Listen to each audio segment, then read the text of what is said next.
kultura naging pamana at kabuhayan sa kanyang 102nd birthday ngayong araw. Patuloy na pinagyayaman ng Master Weaver na si Lola Magdalena Gamayo ang tradisyon ng Abel Iloco. Narito ang agenda report ni Bernard Ver.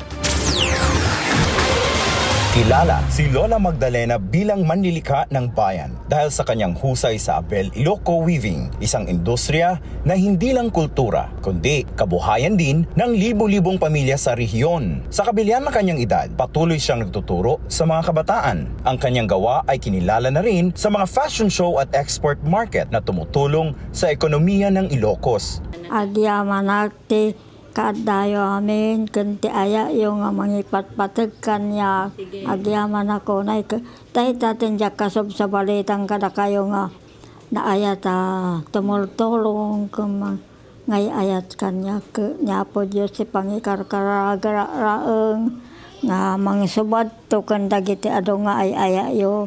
Ayon sa LGU, ang pagdiriwang ay paalala na ang pagpapanatili ng tradisyon ay maaari ring maging puhunan sa turismo at negosyo.